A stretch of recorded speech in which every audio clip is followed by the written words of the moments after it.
Good day mga ka-sports natin dyan. Phenom superstar Alyssa Valdez and Gia Morado de Guzman nalalapit na muli ang kanilang pagtatagpo sa loob ng court. Reunion ni Alyssa Valdez at ni Gia Maysing kaabang-abang ng mga Creamline fans. Marami ngang mga natuwa dahil noon ay napabalita itong si Gia Maysing na aalis na. Nalungkot man sila pero eto na.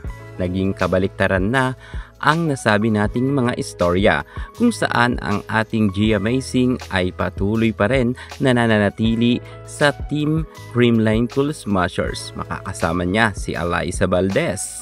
Alyssa Valdez and Gia Maysing ang inaabangan na pagtatambalan ng dalawa sa loob ng court ay talagang malaking impakto sa lahat ng mga fans ng Creamline.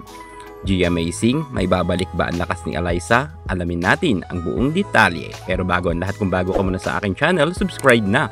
Click ang ating notification bell para lagi kang updated sa lahat ng issues sa volleyball. Susunod na!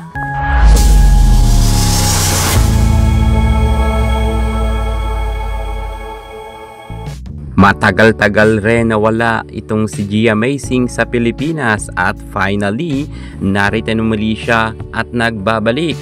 Creamline family pa rin siya. Alyssa Valdez muling makakasama ni Gia Morado de Guzman. Maraming nangyari nang nawala itong si Gia Maysing, kung saan marami ng mga nagsialisan ng mga players at ang ibang mga team ngayon ay talagang masasabi natin na nagsilakasan na rin, kung kaya medyo tumatagilid na ngayon ang nasabi nating Creamline team at madalas ay nanganganib na nga na maagawan na sila ng corona. At sa PVL All Filipino Conference nangyari na nga ito, kung saan nga ay silver medal ang kanilang nakuha. At ang nagtagumpay nga ay ang Petrogas. Sadyang malakas na talaga ang ibang mga team ngayon, kung kaya kinakailangan na talaga si Gia Maysing sa team ng Creamline para mapaghandaan nga nila ang mga malalakas na team ngayon. Alyssa Valdez at Gia Maysing, maibabalik kaya nga nila ang corona ng Creamline Cool Smashers?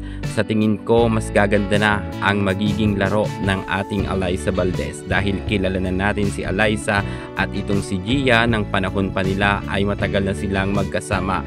Tinginan pa lang alam na nila kung ano ang gustong set ni Alyssa Valdez, kung kaya ng panahon na yon magkasama sila ay madalas champion nga ang Creamline Cool Smashers. Bagamat may napatunayan rin si Kyle Negrito dahil kahit wala nga itong si Gia Maysing ay nagkaroon ng Grand Slam ang Creamline. Pero ibang usapan na to ngayon dahil marami ng mga lumakas na team, kung kaya itong si Gia Maysing talaga ang aasahan natin na muling maibabalik nila ang corona. At syempre, tandem sila ni Alyssa Valdez. Sa tingin nyo, kayang-kaya pa rin ba mag-champion ng Creamline Cool Smashers sa mga paparating na conference sa pagbabalik ni Gia Maysing?